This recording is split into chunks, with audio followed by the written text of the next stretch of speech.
नमस्कार दोस्तों, एक बार फिर से आप सभी का स्वागत है। दोस्तों, आज के इस वीडियो में संपूर्ण भारतीय संविधान का निचोड़ देखेंगे। भारतीय संविधान से जितने भी महत्वपूर्ण प्रश्न बन सकते हैं आज के इस वीडियो में देखेंगे। यदि आप लोग किसी भी एग्जाम की तैयारी कर रहे हैं तो इस वीडियो को एक बार जरूर ध्यान से देखिए, क्योंकि इस वीडियो में जितने भी प्रश्न लिए गए हैं ये सभी प्रश्न काफ़ी ज़्यादा इंपॉर्टेंट हैं और ऐसे प्रश्न एग्जाम में निश्चित रूप से पूछे जाते हैं। तो चलिए इस वीडियो को शुरू करते हैं। पहला प्रश्न है, भारत का संविधान सभा किसके अनुसार गठित किया गया था? देखिए दोस्तों, भारत का संविधान सभा कैबिनेट मिशन योजना के अनुसार गठित किया गया था। यहाँ पर सी ऑप्शन राइट है, कैबिनेट मिशन योजना। देखिए दोस्तों, कैबिनेट मिशन ये ब्रिटिश प्रधानमंत्री द्वारा भेजा गया एक उच्च स्तरीय मिशन था, जिसका उद्देश्य भारत में एक संविधान बनाने वाली संस्था तैयार करना था, अर्थात संविधान सभा का गठन करना था। तो याद रखिएगा, कैबिनेट मिशन योजना 1946 में भारत आया था। मार्च 1946 में भारत आया था। यह भी प्रश्न पूछा जाता है, कैबिनेट मिशन योजना भारत में कब आया था? तो 1946 में आया था। इस कैबिनेट मिशन में दोस्तों 3 ब्रिटिश सदस्य थे, जिनके नाम हैं पैंथिक लॉरेंस, स्टैफोर्ड क्रिप्स, एवी अलेक्जेंडर। ये 3 लोग इसके सदस्य थे कैबिनेट मिशन योजना के। सी ऑप्शन आपका राइट है। अगला प्रश्न आपके सामने है, संविधान सभा का पहला अधिवेशन कब हुआ था? याद रखिएगा, संविधान सभा का पहला अधिवेशन 9 दिसंबर 1946 को हुआ था। ठीक है, सी ऑप्शन आपका राइट है, 9 दिसंबर 1946। 9 दिसंबर 1946 को दोस्तों संविधान सभा की पहली बैठक हुई, जिसमें अस्थायी अध्यक्ष सच्चिदानंद सिन्हा को बनाया गया। और दूसरी बैठक दोस्तों 11 दिसंबर 1946 को हुई थी। याद रखिएगा, दूसरी बैठक 11 दिसंबर 1946 को हुई, जिसमें अस्थायी अध्यक्ष डॉक्टर राजेंद्र प्रसाद को बनाया गया था। चलिए अगला प्रश्न है, संविधान सभा के अस्थायी अध्यक्ष कौन थे? देखिए दोस्तों, संविधान सभा के अस्थायी अध्यक्ष थे डॉक्टर राजेंद्र प्रसाद। इंपॉर्टेंट प्रश्न है, कई बार एग्जाम में पूछा गया है। यहाँ पर ए ऑप्शन आपका राइट है। अगला प्रश्न है, संविधान सभा के अस्थायी अध्यक्ष कौन थे? देखिए दोस्तों, संविधान सभा के अस्थायी अध्यक्ष थे सच्चिदानंद सिन्हा। अस्थायी अध्यक्ष डॉक्टर राजेंद्र प्रसाद थे और अस्थायी अध्यक्ष सच्चिदानंद सिन्हा थे। यहाँ पर बी ऑप्शन आपका राइट है। अगला प्रश्न है, संविधान सभा के संवैधानिक सलाहकार कौन थे? याद रखिएगा, संविधान सभा के संवैधानिक सलाहकार वी.एन. राव थे या वेनेगल नरसिंह राव थे। यहाँ पर बी ऑप्शन आपका राइट है। अगला प्रश्न आपके सामने है, भारतीय संविधान सभा की प्रारूप समिति के अध्यक्ष कौन थे? देखिए दोस्तों, प्रारूप समिति के अध्यक्ष डॉक्टर बी.आर. अंबेडकर थे। डॉक्टर भीमराव अंबेडकर थे। यहाँ पर सी ऑप्शन राइट है। अगला प्रश्न आपके सामने है, संविधान की प्रारूप समिति के समक्ष प्रस्तावना का प्रस्ताव किसने रखा था? तो याद रखिएगा, पंडित जवाहरलाल नेहरू ने। संविधान की प्रारूप समिति के समक्ष प्रस्तावना का प्रस्ताव जवाहरलाल नेहरू ने रखा था। यहाँ पर बी ऑप्शन राइट है। अगला प्रश्न है, भारतीय संविधान सभा की संघीय शक्ति समिति के अध्यक्ष कौन थे? याद रखिएगा, भारतीय संविधान सभा की संघीय शक्ति समिति के अध्यक्ष पंडित जवाहरलाल नेहरू थे। यहाँ पर ए ऑप्शन राइट है। अगला प्रश्न है, संविधान निर्मात्री सभा में राष्ट्रध्वज संबंधी तदर्थ समिति के अध्यक्ष थे। तो यहाँ पर आपका राइट आंसर है B option doctor Rajendra Prasad. संविधान निर्मात्री सभा में राष्ट्रध्वज संबंधी तदर्थ समिति के अध्यक्ष कौन थे? डॉक्टर राजेंद्र प्रसाद थे, या झंडा समिति भी कहा जाता है। राष्ट्रध्वज समिति या झंडा समिति के अध्यक्ष कौन थे? डॉक्टर राजेंद्र प्रसाद थे। यहाँ पर बी ऑप्शन राइट है। अगला प्रश्न है, भारतीय संविधान सभा ने भारतीय राष्ट्रीय ध्वज की रूपरेखा को कब अंगीकार किया था? तो याद रखिएगा, 22 जुलाई 1947 को अंगीकार किया था। भारतीय संविधान सभा ने भारतीय राष्ट्रीय ध्वज की रूपरेखा को 22 जुलाई 1947 को अंगीकार किया था। यहाँ पर सी ऑप्शन आपका राइट है। अगला प्रश्न है, संविधान सभा ने संविधान को अंतिम रूप से किस दिन पारित किया था? तो याद रखिएगा, 26 नवंबर 1949 को पारित किया था। संविधान सभा ने संविधान को अंतिम रूप से 26 नवंबर 1949 को पारित किया था। डी ऑप्शन राइट है। अगला प्रश्न है, भारत का संविधान कब लागू हुआ था? तो याद रखिएगा, 26 जनवरी 1950 को लागू हुआ था। भारत का संविधान 26 जनवरी 1950 को लागू हुआ था। ए ऑप्शन आपका राइट है। ये सभी प्रश्न काफी ज्यादा इंपॉर्टेंट हैं, आप लोग इस वीडियो को पूरा ध्यान से और लास्ट तक जरूर देखिए। अगला प्रश्न है, मूल संविधान में कुल कितने अनुच्छेद और अनुसूचियां थी? तो याद रखिएगा, कुल 395 अनुच्छेद और 8 अनुसूचियां थी। मूल संविधान में कुल 395 अनुच्छेद और 8 अनुसूचियां थी।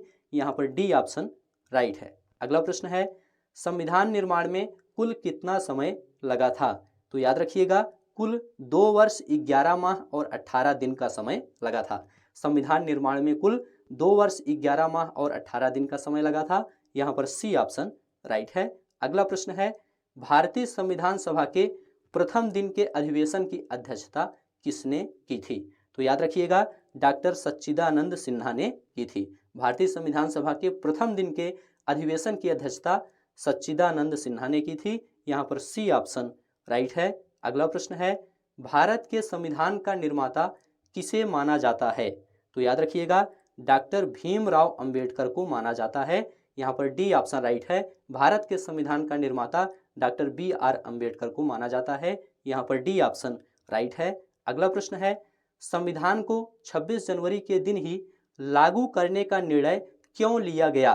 तो याद रखिएगा, कांग्रेस ने इस तिथि को 1930 में स्वतंत्रता दिवस के रूप में मनाया था। इसीलिए दोस्तों 26 जनवरी के दिन ही लागू करने का निर्णय लिया गया था। संविधान को 26 जनवरी के ही दिन लागू करने का निर्णय इसलिए लिया गया क्योंकि इसी तिथि को 1930 में स्वतंत्रता दिवस के रूप में मनाया गया था। किसके द्वारा? कांग्रेस के द्वारा। यहाँ पर ए ऑप्शन आपका राइट है। अगला प्रश्न है, भारत एक धर्मनिरपेक्ष राज्य है, इसका मतलब है कि भारतीय राज्य किसी निश्चित धर्म का समर्थन नहीं करता, या बहुसंख्यक समुदाय के धर्म का समर्थन करता है, या भारतीय राज्य धर्म विरोधी है, या इनमें से कोई नहीं। तो याद रखिएगा, भारत एक धर्मनिरपेक्ष राज्य है, इसका मतलब है कि भारतीय राज्य किसी निश्चित धर्म का समर्थन नहीं करता है। यहाँ पर दोस्तों ए ऑप्शन आपका राइट है, किसी निश्चित धर्म का समर्थन नहीं करता है।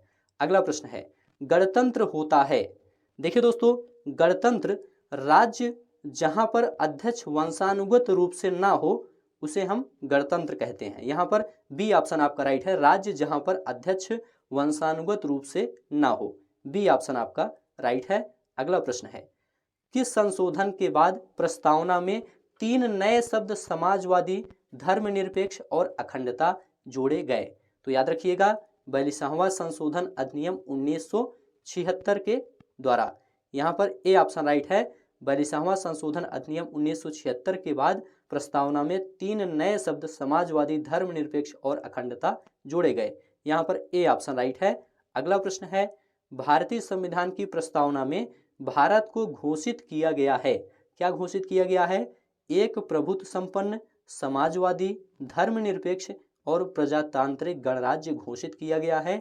यहाँ पर बी ऑप्शन राइट है। सभी प्रश्न ध्यान से देखते हुए चलिए। भारतीय संविधान में समवर्ती सूची किसके संविधान से ली गई है? तो याद रखिएगा, ऑस्ट्रेलिया के संविधान से ली गई है। समवर्ती सूची ऑस्ट्रेलिया के संविधान से ली गई है। यहाँ पर सी ऑप्शन राइट है। अगला प्रश्न है, भारतीय संविधान की आत्मा किसे कहा जाता है?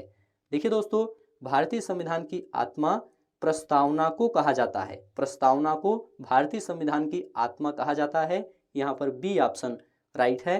अगला प्रश्न है, भारतीय संविधान कब अंगीकृत किया गया था? देखिए दोस्तों, भारतीय संविधान 26 नवंबर 1949 को अंगीकृत किया गया था। यहाँ पर ए ऑप्शन राइट है, 26 नवंबर 1949। अगला प्रश्न है, किस वर्ष भारत एक प्रभुत्व संपन्न प्रजातांत्रिक गणराज्य बना था? तो याद रखिएगा, 1950 को। 1950 को भारत एक प्रभुत्व संपन्न प्रजातांत्रिक गणराज्य बना था। यहाँ पर सी ऑप्शन राइट है। अगला प्रश्न है, भारत के संविधान की प्रस्तावना में कितनी बार संशोधन किया गया है? तो देखिए दोस्तों, भारत के संविधान की प्रस्तावना में एक बार संशोधन किया गया है। यहाँ पर ए ऑप्शन राइट है। संविधान की उद्देशिका मतलब प्रस्तावना में केवल एक बार 42वें संविधान संशोधन 1976 द्वारा संशोधन किया गया था, जिसके द्वारा प्रस्तावना में समाजवादी, धर्मनिरपेक्ष और अखंडता शब्द जोड़े गए थे। तो यहाँ पर ए ऑप्शन आपका राइट है। अगला प्रश्न है, विश्व का सबसे बड़ा लिखित एवं सर्वाधिक व्यापक संविधान किस देश का है? तो याद रखिएगा भारत का है। विश्व का सबसे बड़ा लिखित एवं सर्वाधिक व्यापक संविधान भारत का है, यहाँ पर सी ऑप्शन राइट है। अगला प्रश्न है भारतीय संविधान कैसा है। देखिए दोस्तों, भारतीय संविधान अंशतः कठोर और अंशतः लचीला है, यहाँ पर ए ऑप्शन आपका राइट है। अगला प्रश्न है भारतीय संविधान का अभिभावक कौन है। तो याद रखिएगा सर्वोच्च न्यायालय ये भारतीय संविधान का अभिभावक है, यहाँ पर ए ऑप्शन आपका राइट है। सभी प्रश्न काफी ज्यादा इंपॉर्टेंट हैं, आप लोग इन सभी प्रश्नों को ध्यान से देखते हुए चलिए। लिखित संविधान की अवधारणा ने सर्वप्रथम कहाँ जन्म लिया था। देखिए दोस्तों, लिखित संविधान की अवधारणा ने सर्वप्रथम फ्रांस में जन्म लिया था, यहाँ पर बी ऑप्शन राइट है। अगला प्रश्न है अध्यक्षात्मक शासन का उदय सर्वप्रथम किस देश में हुआ था। तो याद रखिएगा अध्यक्षात्मक शासन का उदय सर्वप्रथम संयुक्त राज्य अमेरिका में हुआ था, यहाँ पर ए ऑप्शन राइट है। अगला प्रश्न है भारतीय संविधान की कौन सी विशेष व्यवस्था इंग्लैंड से ली गई है। तो याद रखिएगा संसदीय प्रणाली ये ब्रिटेन से या इंग्लैंड से ली गई है, यहाँ पर सी ऑप्शन राइट है। अगला प्रश्न है भारतीय संविधान का कौन सा लक्षण आयरलैंड के संविधान से लिया गया है। तो याद रखिएगा नीति निर्देशक सिद्धांत ये आयरलैंड के संविधान से लिया गया है, यहाँ पर बी ऑप्शन राइट है। अगला प्रश्न है भारतीय संविधान का सबसे बड़ा एकाकी स्रोत है। तो याद रखिएगा गवर्नमेंट ऑफ इंडिया एक्ट 1935 ये भारतीय संविधान का सबसे बड़ा एकाकी स्रोत है, यहाँ पर बी ऑप्शन राइट है, गवर्नमेंट ऑफ इंडिया एक्ट 1935। अगला प्रश्न है भारत की संघीय व्यवस्था किस देश से ली गई है। तो याद रखिएगा संघीय व्यवस्था ये कनाडा से ली गई है, यहाँ पर ए ऑप्शन राइट है, कनाडा। अगला प्रश्न है भारतीय संविधान में समवर्ती सूची की अवधारणा कहाँ से ली गई है। तो याद रखिएगा समवर्ती सूची की अवधारणा ऑस्ट्रेलिया से ली गई है, यहाँ पर ए ऑप्शन राइट है। अगला प्रश्न है भारतीय संविधान में मौलिक कर्तव्य का विचार कहाँ से लिया गया है। तो याद रखिएगा मौलिक कर्तव्य का विचार ये रूस के संविधान से लिया गया है। भारतीय संविधान में मौलिक कर्तव्य का विचार रूस के संविधान से लिया गया है, यहाँ पर ए ऑप्शन राइट है। अगला प्रश्न है भारतीय संविधान में शामिल नीति निर्देशक सिद्धांत किसके संविधान से प्रेरित है। तो याद रखिएगा नीति निर्देशक सिद्धांत ये आयरलैंड के संविधान से प्रेरित है, यहाँ पर डी ऑप्शन राइट है। मौलिक अधिकार किस देश से लिया गया है। तो देखिए दोस्तों मौलिक अधिकार ये अमेरिका से लिया गया है, यहाँ पर सी ऑप्शन राइट है। याद रखिएगा मौलिक अधिकार न्यायिक पुनरावलोकन संविधान की सर्वोच्चता न्यायपालिका की स्वतंत्रता आदि अमेरिका के संविधान से लिया गया है, यहाँ पर सी ऑप्शन राइट है। अगला प्रश्न है भारत में संसदीय प्रणाली कहाँ से ग्रहण की गई है। तो याद रखिएगा ब्रिटिश संविधान से ग्रहण की गई है, संसदीय प्रणाली ब्रिटिश संविधान से ग्रहण की गई है, ए ऑप्शन राइट है। अगला प्रश्न है न्यायिक पुनरावलोकन का विचार कहाँ से ग्रहण किया गया है। तो याद रखिएगा न्यायिक पुनरावलोकन का विचार अमेरिका से लिया गया है, यहाँ पर ए ऑप्शन राइट है। अगला प्रश्न है राष्ट्रपति द्वारा राज्यसभा के सदस्यों के नामांकन का नियम किस देश के संविधान से लिया गया था। तो याद रखिएगा आयरलैंड के संविधान से लिया गया था। राष्ट्रपति द्वारा राज्यसभा के सदस्यों के नामांकन का नियम आयरलैंड के संविधान से लिया गया था, यहाँ पर ए ऑप्शन राइट है। अगला प्रश्न है संविधान के संरक्षक के रूप में सर्वोच्च न्यायालय का अधिकार विश्व के किस संविधान से लिया गया है। तो याद रखिएगा अमेरिका के संविधान से लिया गया है। संविधान के संरक्षक के रूप में सर्वोच्च न्यायालय का अधिकार विश्व के अमेरिका के संविधान से लिया गया है, यहाँ पर डी ऑप्शन राइट है। अगला प्रश्न है भारतीय संविधान के संशोधन की प्रक्रिया किस देश के संविधान से प्रभावित है। तो याद रखिएगा दक्षिण अफ्रीका से प्रभावित है। भारतीय संविधान के संशोधन की प्रक्रिया दक्षिण अफ्रीका के संविधान से प्रभावित है, यहाँ पर बी ऑप्शन राइट है, दक्षिण अफ्रीका। अगला प्रश्न है संविधान के किस भाग में पंचायती राज व्यवस्था संबंधी प्रावधान दिए गए हैं। तो याद रखिएगा भाग 9 में, यहाँ पर सी ऑप्शन राइट है, संविधान के भाग 9 में पंचायती राज व्यवस्था संबंधी प्रावधान दिए गए हैं, यहाँ पर सी ऑप्शन राइट है। अगला प्रश्न है संविधान का कौन सा भाग नगर पालिकाओं से संबंधित है? तो याद रखिएगा भाग 9A, भाग 9A ये नगर पालिकाओं से संबंधित है। यहाँ पर बी ऑप्शन राइट है। अगला प्रश्न है संविधान के किस भाग में नीति निर्देशक तत्वों का उल्लेख है? तो याद रखिएगा चतुर्थ भाग में, संविधान के चतुर्थ भाग में नीति निर्देशक तत्वों का उल्लेख है। यहाँ पर सी ऑप्शन राइट है, चतुर्थ भाग। चलिए अगला प्रश्न है संविधान के भाग 1 में किसका वर्णन है? तो याद रखिएगा संविधान के भाग 1 में संघ और उसका राज्य क्षेत्र का वर्णन है। यहाँ पर सी ऑप्शन राइट है। अगला प्रश्न है भारतीय नागरिकों के मूल कर्तव्य का विवरण संविधान के किस भाग में है? तो याद रखिएगा भाग 4 क में है। भारतीय नागरिकों के मूल कर्तव्य का विवरण संविधान के भाग 4 क में है। यहाँ पर डी ऑप्शन राइट है।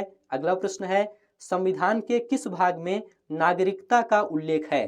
तो याद रखिएगा संविधान के भाग 2 में, भाग 2 में नागरिकता का उल्लेख है। यहाँ पर डी ऑप्शन राइट है। सभी प्रश्न ध्यान से देखते हुए चलिए।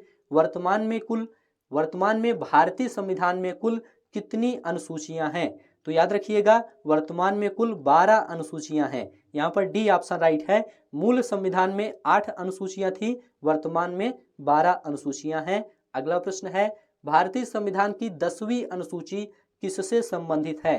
तो याद रखिएगा 10वीं अनुसूची ये दल बदल कानून से संबंधित है। 10वीं अनुसूची दल बदल कानून से संबंधित है। यहाँ पर सी ऑप्शन राइट है। अगला प्रश्न है भारतीय संविधान की 11वीं अनुसूची किससे संबंधित है? याद रखिएगा 11वीं अनुसूची पंचायती राज से संबंधित है। भारतीय संविधान की 11वीं अनुसूची पंचायती राज से संबंधित है। सी ऑप्शन राइट है। ये सभी प्रश्न काफी ज्यादा इंपॉर्टेंट हैं, यहाँ से एग्जाम में जरूर प्रश्न पूछा जाता है। आप सभी लोग इस वीडियो को पूरा ध्यान से लास्ट तक जरूर देखिए, क्योंकि ये सभी प्रश्न काफी ज्यादा इंपॉर्टेंट हैं। ये सभी प्रश्न एग्जाम में किसी न किसी एग्जाम में पूछे भी गए हैं।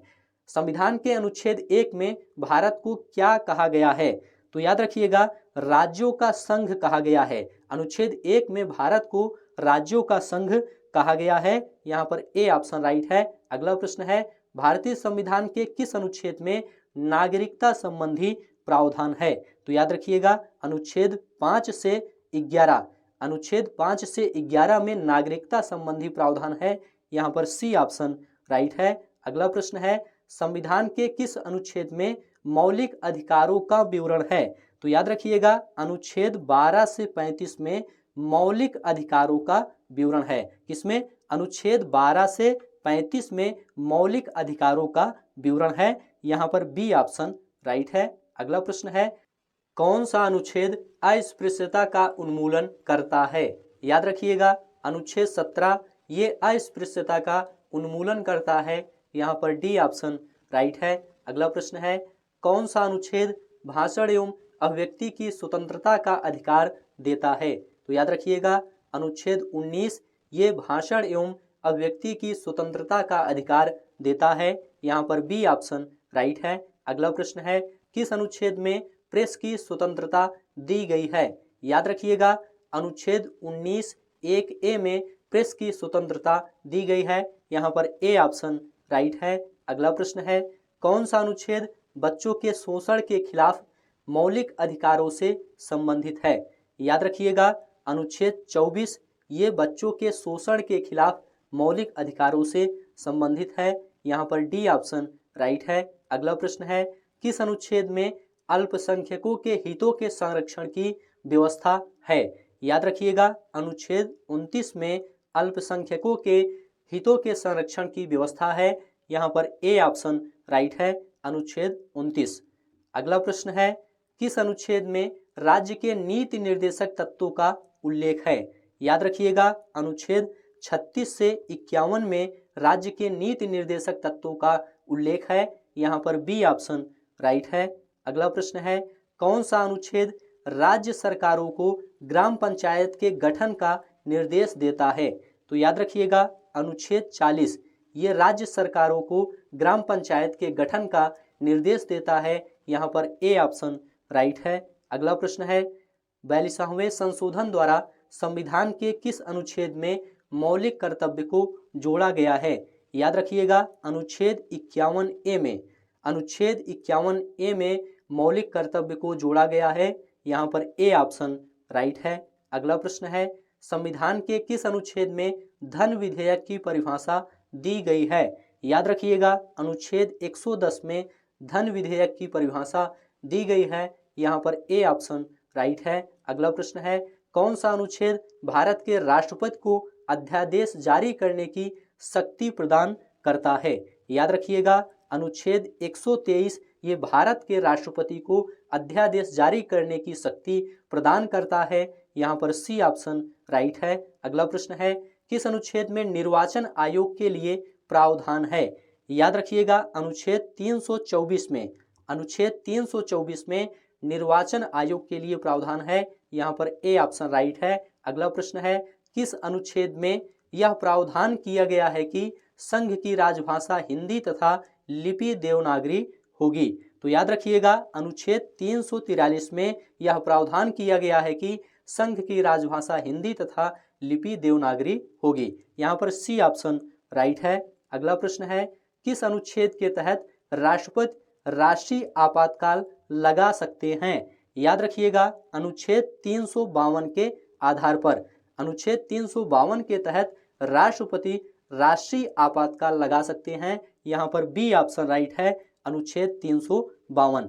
ठीक है, और अनुच्छेद 356 की बात करें तो राज्यों में आपातकाल लगाया जा सकता है अनुच्छेद 356 के तहत। अनुच्छेद 360 के द्वारा वित्तीय आपातकाल लगाया जा सकता है, इसे भी आप लोग याद रखिएगा। अगला प्रश्न है, किस अनुच्छेद के आधार पर राज्यों में राष्ट्रपति शासन लगाया जाता है? तो याद रखिएगा अनुच्छेद 356, अनुच्छेद 356 के आधार पर राज्यों में राष्ट्रपति शासन लगाया जाता है। यहाँ पर सी ऑप्शन राइट है।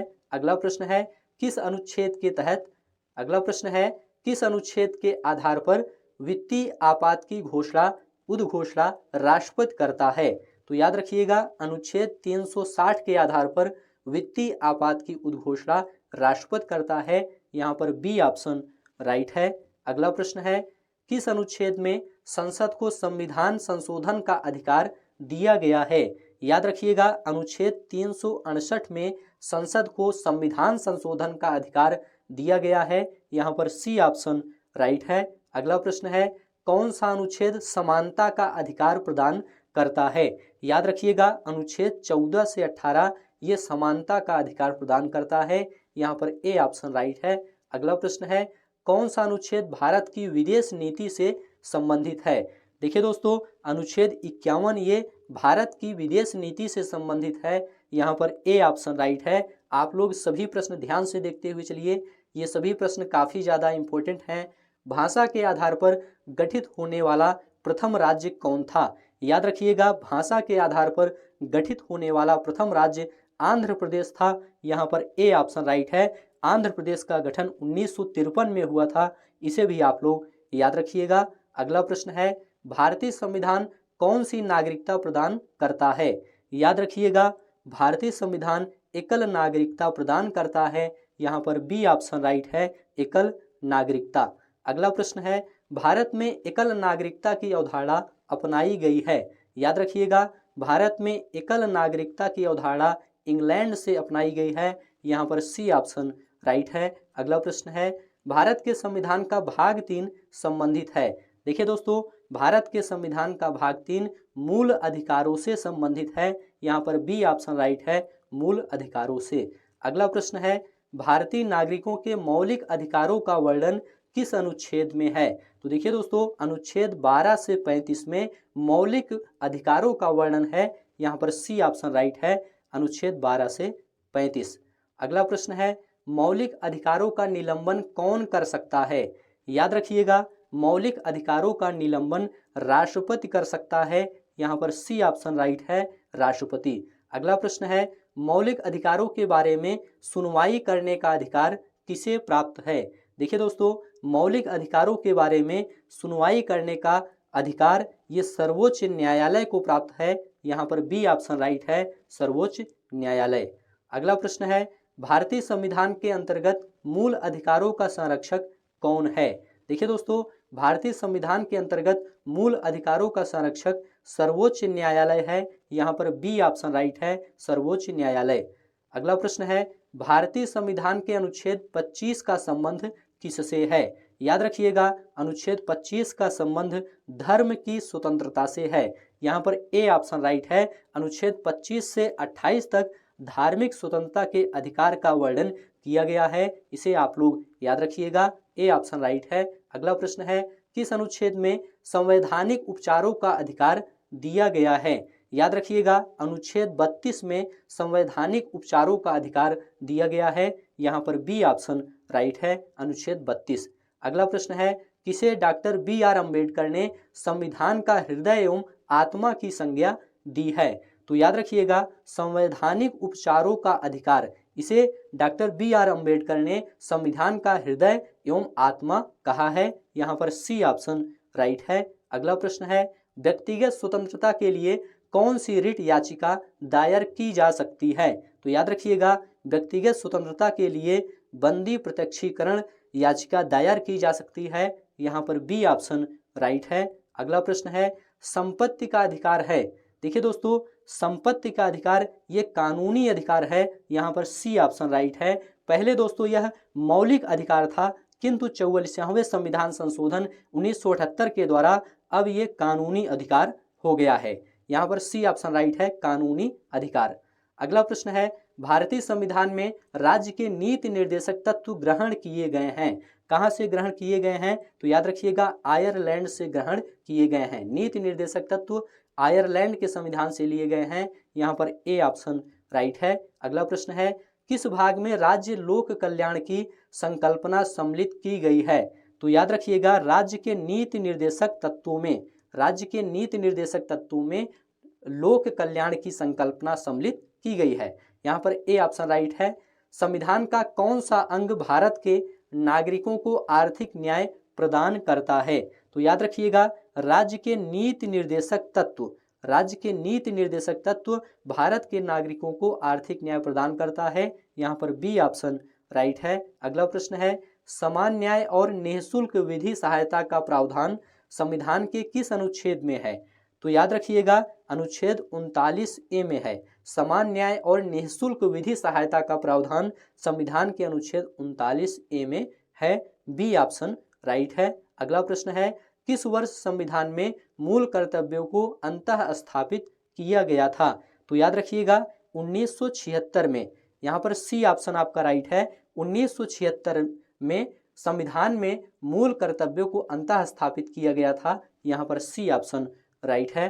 अगला प्रश्न है, भारत के प्रत्येक नागरिक का कर्तव्य होगा प्राकृतिक पर्यावरण का संरक्षण एवं सुधार। यह कथन किस अनुच्छेद में संदर्भित है? तो यह कथन अनुच्छेद 51A में संदर्भित है। इसे आप लोग याद रखिएगा, यहाँ पर ए ऑप्शन राइट है। अगला प्रश्न है, संसद के किस सदन को प्रतिनिधि सभा भी कहा जाता है? याद रखिएगा, लोकसभा को प्रतिनिधि सभा भी कहा जाता है। यहाँ पर बी ऑप्शन राइट है। सभी प्रश्न ध्यान से देखते हुए चलिए, ये सभी प्रश्न काफ़ी ज़्यादा इंपॉर्टेंट हैं। आप लोग इस वीडियो को लास्ट तक जरूर देखिए और यहाँ से सभी प्रतियोगी परीक्षाओं में प्रश्न निश्चित रूप से देखने को मिलेगा। संसद का अस्थायी सदन है। देखिए दोस्तों, संसद का अस्थायी सदन राज्यसभा है। यहाँ पर ए ऑप्शन राइट है। अगला प्रश्न है, भारतीय संसद में क्या शामिल है? देखिए दोस्तों, भारतीय संसद में लोकसभा, राज्यसभा एवं राष्ट्रपति शामिल है। यहाँ पर डी ऑप्शन राइट है। याद रखिएगा, संसद के 3 अंग होते हैं, लोकसभा, राज्यसभा एवं राष्ट्रपति। अगला प्रश्न है, संसद का निम्न सदन एवं उच्च सदन क्रमशः है। देखिए दोस्तों, संसद का निम्न सदन लोकसभा को कहा जाता है और उच्च सदन राज्यसभा को कहा जाता है। यहाँ पर सी ऑप्शन राइट है, लोकसभा एवं राज्यसभा। अगला प्रश्न है, संसद के 2 सत्रों के बीच अधिकतम कितना अंतराल दिया जा सकता है? तो याद रखिएगा, अधिकतम 6 माह का अंतराल दिया जा सकता है। यहाँ पर बी ऑप्शन राइट है। अगला प्रश्न है, संसद के दोनों सदनों की संयुक्त बैठक कौन बुलाता है? याद रखिएगा, संसद के दोनों सदनों की संयुक्त बैठक राष्ट्रपति बुलाता है। यहाँ पर बी ऑप्शन राइट है, राष्ट्रपति। याद रखिएगा, अनुच्छेद 108 के तहत राष्ट्रपति दोनों सदनों की संयुक्त बैठक बुलाता है। यहाँ पर बी ऑप्शन राइट है। अगला प्रश्न है, संसद के दोनों सदनों के संयुक्त अधिवेशन की अध्यक्षता कौन करता है? याद रखिएगा, संसद के दोनों सदनों के संयुक्त अधिवेशन की अध्यक्षता लोकसभा का अध्यक्ष करता है। यहाँ पर सी ऑप्शन राइट है। अगला प्रश्न है, कौन सी प्रथा संसदीय प्रणाली को भारत की देन है? याद रखिएगा, शून्यकाल संसदीय प्रणाली ये भारत की देन है। यहाँ पर सी ऑप्शन राइट है, शून्यकाल। अगला प्रश्न है, संसद के किसी सदस्य की सदस्यता तब समाप्त समझी जाती है यदि वह बिना सदन को सूचित किए अनुपस्थित रहता है। तो याद रखिएगा, बिना सदन को सूचित किए यदि 60 दिन तक अनुपस्थित रहता है तब संसद के सदस्य की सदस्यता समाप्त समझी जाती है। यहाँ पर सी ऑप्शन राइट है, 60 दिन। अगला प्रश्न है, एक वर्ष में कम से कम कितनी बार संसद की बैठक होना आवश्यक है? तो याद रखिएगा, एक वर्ष में कम से कम 2 बार संसद की बैठक होना आवश्यक है। यहाँ पर ए ऑप्शन राइट है, 2 बार। अगला प्रश्न है, संघ की कार्यपालिका शक्ति निहित है, किसमें निहित है? तो याद रखिएगा, राष्ट्रपति में निहित है। संघ की कार्यपालिका शक्ति राष्ट्रपति में निहित होती है। यहाँ पर ए ऑप्शन राइट है। भारत का राष्ट्रपति निर्वाचित होने के लिए न्यूनतम आयु होनी चाहिए। तो देखिए दोस्तों, न्यूनतम आयु 35 वर्ष होनी चाहिए। यहाँ पर सी ऑप्शन राइट है, 35 वर्ष। अगला प्रश्न है, राष्ट्रपति चुनाव संबंधी मामले किसके पास भेजे जाते हैं? याद रखिएगा, राष्ट्रपति चुनाव संबंधी मामले उच्चतम न्यायालय के पास भेजे जाते हैं। यहाँ पर सी ऑप्शन राइट है। अगला प्रश्न है, राष्ट्रपति को हटाया जा सकता है? याद रखिएगा, राष्ट्रपति को महाभियोग द्वारा हटाया जा सकता है। यहाँ पर ए ऑप्शन राइट है। राष्ट्रपति को पद एवं गोपनीयता की शपथ कौन दिलाता है? याद रखिएगा, राष्ट्रपति को पद और गोपनीयता की शपथ भारत का मुख्य न्यायाधीश दिलाता है। यहाँ पर सी ऑप्शन राइट है, भारत का मुख्य न्यायाधीश। अगला प्रश्न है, यदि राष्ट्रपति त्यागपत्र देना चाहे तो वह अपना त्यागपत्र किसे संबोधित करेंगे? तो याद रखिएगा, भारत के उपराष्ट्रपति को संबोधित करेंगे। यहाँ पर डी ऑप्शन राइट है, भारत के उपराष्ट्रपति। अगला प्रश्न है, भारत में राष्ट्रपति चुना जाता है? देखिए दोस्तों, भारत में राष्ट्रपति संसद के दोनों सदनों तथा राज्य विधायिकाओं के निर्वाचित सदस्यों द्वारा चुना जाता है। यहाँ पर सी ऑप्शन राइट है। अगला प्रश्न है, राज्यसभा का सभापति कौन होता है? देखिए दोस्तों, राज्यसभा का सभापति उपराष्ट्रपति होता है। यहाँ पर ए ऑप्शन राइट है। आप लोग सभी प्रश्न ध्यान से देखिए, ये सभी प्रश्न काफी ज्यादा इंपॉर्टेंट हैं। अगला प्रश्न है, भारत के उपराष्ट्रपति का निर्वाचन होता है? देखिए दोस्तों, भारत के उपराष्ट्रपति का निर्वाचन संसद के दोनों सदनों द्वारा होता है। यहाँ पर सी ऑप्शन राइट है। अगला प्रश्न है, भारत के उपराष्ट्रपति को हटाने का प्रस्ताव कहाँ पेश किया जा सकता है? याद रखिएगा, भारत के उपराष्ट्रपति को हटाने का प्रस्ताव केवल राज्यसभा में पेश किया जा सकता है। यहाँ पर बी ऑप्शन राइट है। अगला प्रश्न है, भारतीय संसद के अपर हाउस को किस नाम से जाना जाता है? तो याद रखिएगा, भारतीय संसद के अपर हाउस को राज्यसभा के नाम से जाना जाता है। यहाँ पर बी ऑप्शन राइट है, राज्यसभा। अगला प्रश्न है, राज्यसभा के सदस्यों का कार्यकाल कितने वर्ष का होता है? देखिए दोस्तों, राज्यसभा के सदस्यों का कार्यकाल 6 वर्ष का होता है। यहाँ पर सी ऑप्शन राइट है, 6 वर्ष। अगला प्रश्न है, राज्यसभा के सदस्यों के लिए न्यूनतम आयु सीमा क्या है? देखिए दोस्तों, राज्यसभा के सदस्यों के लिए न्यूनतम आयु सीमा 30 वर्ष है। यहाँ पर बी ऑप्शन राइट है, 30 वर्ष। अगला प्रश्न है, राज्यसभा द्वारा लोकसभा को धन विधेयक कितने समय में लौटा दिए जाने चाहिए? तो याद रखिएगा, 14 दिन के अंदर लौटा दिए जाने चाहिए। यहाँ पर डी ऑप्शन राइट है, 14 दिन। अगला प्रश्न है, राज्यसभा कब भंग की जाती है? देखिए दोस्तों, राज्यसभा कभी भी भंग नहीं की जाती है। यहाँ पर सी ऑप्शन राइट है, राज्यसभा कभी भंग नहीं की जाती है। यहाँ पर सी ऑप्शन राइट है। अगला प्रश्न है, लोकसभा का चुनाव लड़ने के लिए न्यूनतम आयु होनी चाहिए?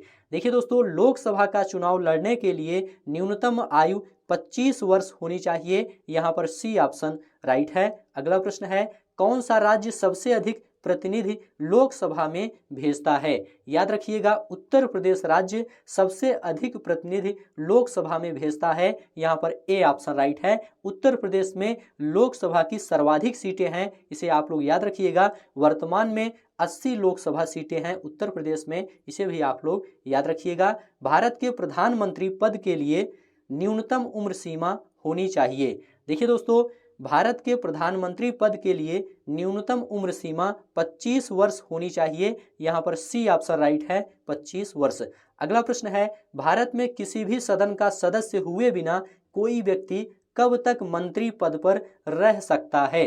तो इसका जवाब है 6 माह तक रह सकता है। यहाँ पर सी ऑप्शन राइट है। अगला प्रश्न है, सामूहिक रूप से मंत्रिपरिषद किसके प्रति उत्तरदायी होता है? तो याद रखिएगा, लोकसभा के प्रति उत्तरदायी होता है। सामूहिक रूप से मंत्रिपरिषद लोकसभा के प्रति उत्तरदायी होता है। यहाँ पर ए ऑप्शन राइट है। अगला प्रश्न है, निम्न में से कौन सा एक प्रस्ताव भारत में मंत्रिपरिषद रख सकती है? इसका जवाब है विश्वास प्रस्ताव। यहाँ पर बी ऑप्शन राइट है। विश्वास प्रस्ताव ये भारत में मंत्रिपरिषद रख सकती है। यहाँ पर बी ऑप्शन राइट है। अगला प्रश्न है, लोकसभा अध्यक्ष अपना त्यागपत्र किसको देता है? देखिए दोस्तों, लोकसभा अध्यक्ष अपना त्यागपत्र लोकसभा उपाध्यक्ष को देता है। यहाँ पर सी ऑप्शन राइट है। लोकसभा उपाध्यक्ष को अपना त्यागपत्र देता है लोकसभा अध्यक्ष। यहाँ पर सी ऑप्शन आपका राइट है। अगला प्रश्न है, लोकसभा के प्रथम स्पीकर कौन थे? याद रखिएगा, लोकसभा के प्रथम स्पीकर जीबी मावलंकर थे। यहाँ पर बी ऑप्शन राइट है, जीबी मावलंकर। यहाँ पर बी ऑप्शन राइट है। अगला प्रश्न है, लोकसभा की पहली महिला अध्यक्ष थी। देखिए दोस्तों, लोकसभा की पहली महिला अध्यक्ष मीरा कुमार थी। यहाँ पर ए ऑप्शन राइट है। सभी प्रश्न ध्यान से देखते हुए चलिए। भारत सरकार का प्रथम विधि अधिकारी होता है। याद रखिएगा, भारत सरकार का प्रथम विधि अधिकारी भारत का महान्यायवादी होता है। यहाँ पर सी ऑप्शन राइट है। अगला प्रश्न है, भारत के अटॉर्नी जनरल महान्यायवादी की नियुक्ति कौन करता है? तो याद रखिएगा, भारत के अटॉर्नी जनरल महान्यायवादी की नियुक्ति भारत का राष्ट्रपति करता है। यहाँ पर बी ऑप्शन राइट है, भारत का राष्ट्रपति। अगला प्रश्न देखेंगे, सभी प्रश्न ध्यान से देखते हुए चलिए। कौन एक गैर सदस्य के रूप में संसद के किसी एक सदन की कार्यवाही में भाग ले सकता है? इसका जवाब है महान्यायवादी। महान्यायवादी संसद के किसी एक सदन की कार्यवाही में भाग ले सकता है। यहाँ पर बी ऑप्शन राइट है। अगला प्रश्न है, भारत सरकार को कानूनी विषयों पर परामर्श कौन देता है? देखिए दोस्तों, भारत सरकार को कानूनी विषयों पर परामर्श अटॉर्नी जनरल महान्यायवादी देता है। यहाँ पर सी ऑप्शन राइट है, अटॉर्नी जनरल।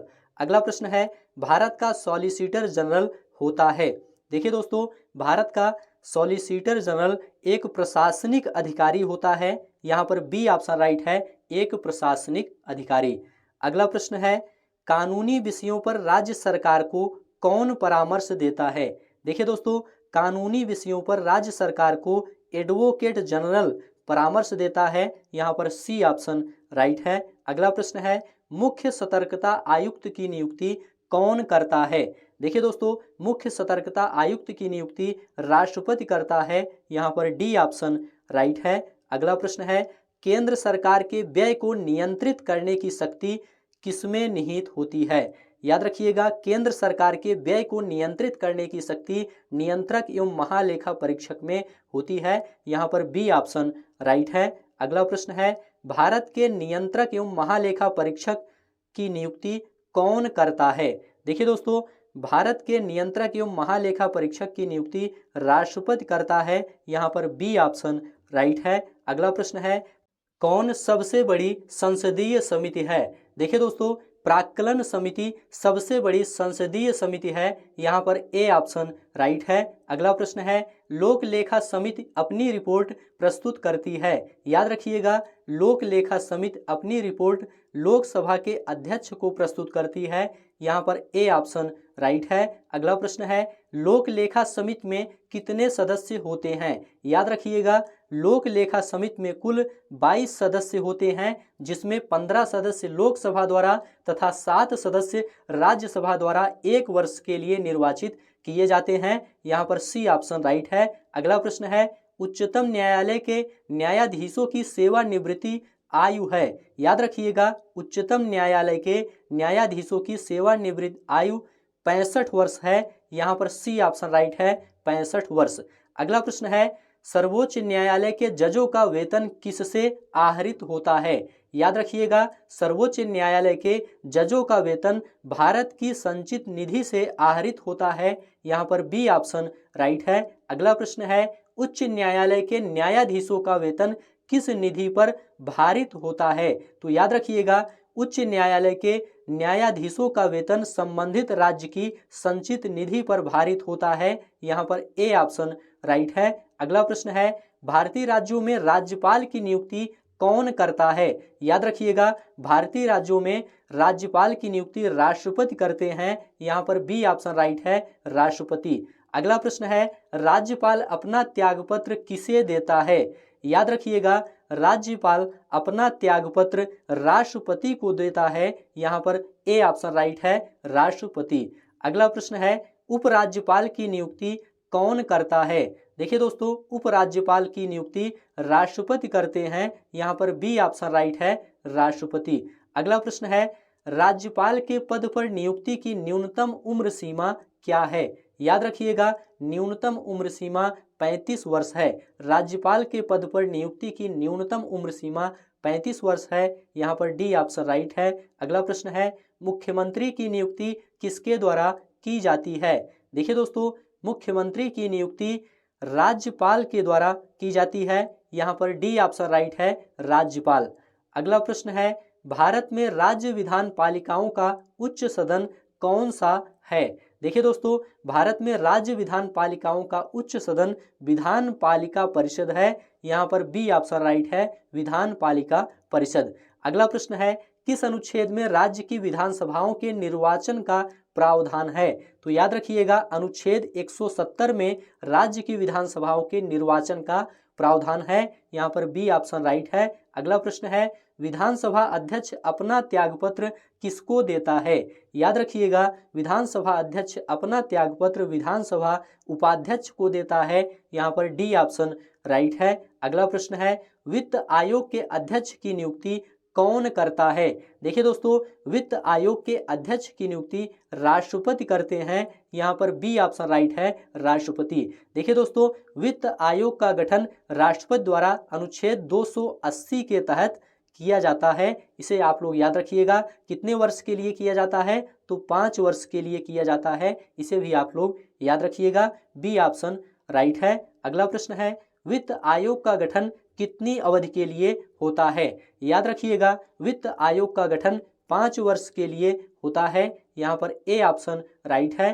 राष्ट्रीय विकास परिषद की स्थापना कब की गई थी। याद रखिएगा, राष्ट्रीय विकास परिषद की स्थापना 1952 को की गई थी। यहाँ पर सी ऑप्शन राइट है। अगला प्रश्न है, राष्ट्रीय मानवाधिकार आयोग की स्थापना कब हुई थी। याद रखिएगा, राष्ट्रीय मानवाधिकार आयोग की स्थापना 1993 में हुई थी। यहाँ पर ए ऑप्शन राइट है, 1993। अगला प्रश्न है, भारतीय संविधान के किस अनुच्छेद में निर्वाचन आयोग के लिए प्रावधान है। तो याद रखिएगा, अनुच्छेद 324 में निर्वाचन आयोग के लिए प्रावधान है। यहाँ पर सी ऑप्शन राइट है, अनुच्छेद 324। अगला प्रश्न है, सरकारिया आयोग की सिफारिशों का संबंध किससे है। याद रखिएगा, सरकारिया आयोग के सिफारिशों का संबंध केंद्र और राज्यों के बीच संबंधों से है। यहाँ पर ए ऑप्शन राइट है, केंद्र और राज्यों के बीच संबंधों से। अगला प्रश्न है, पंचायती राज किसका विषय है। देखिए दोस्तों, पंचायती राज ये राज्य सूची का विषय है। इसे आप लोग याद रखिएगा, यहाँ पर ए ऑप्शन राइट है। अगला प्रश्न है, केंद्र और राज्यों के बीच वैधानिक शक्तियों का बंटवारा किस अनुसूची में है। याद रखिएगा, 7वीं अनुसूची में केंद्र और राज्यों के बीच वैधानिक शक्तियों का बंटवारा है। यहाँ पर सी ऑप्शन राइट है, 7वीं अनुसूची में।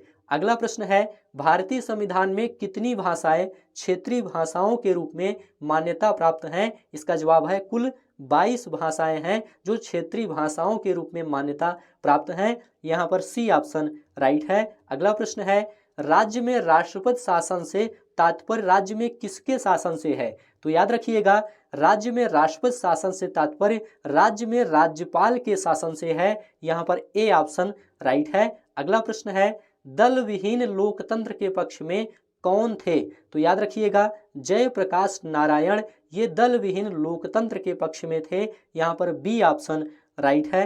अगला प्रश्न है, संविधान के किस संशोधन द्वारा मतदान की आयु 21 वर्ष से घटाकर 18 वर्ष की गई थी? तो इसका जवाब है 61वां संशोधन। यहाँ पर डी ऑप्शन राइट है। संविधान के 61वें संशोधन द्वारा मतदान की आयु 21 वर्ष से घटाकर 18 वर्ष की गई थी। यहाँ पर डी ऑप्शन राइट है, 61वां संशोधन। अगला प्रश्न है, 74वें संविधान संशोधन का संबंध किससे है? याद रखिएगा, 74वें संविधान संशोधन का संबंध नगर पालिकाओं से है। यहाँ पर ए ऑप्शन राइट है। अगला प्रश्न है, 73वां संवैधानिक संशोधन का संबंध किससे है? देखिए दोस्तों, 73वां संवैधानिक संशोधन का संबंध पंचायती राज से है। यहाँ पर ए ऑप्शन राइट है, पंचायती राज। अगला प्रश्न है, पंचायती राज प्रथम प्रवर्तित किया गया था? याद रखिएगा, पंचायती राज प्रथम प्रवर्तित राजस्थान में प्रवर्तित किया गया था। यहाँ पर सी ऑप्शन राइट है। राजस्थान में सबसे पहले पंचायती राज व्यवस्था लागू की गई थी।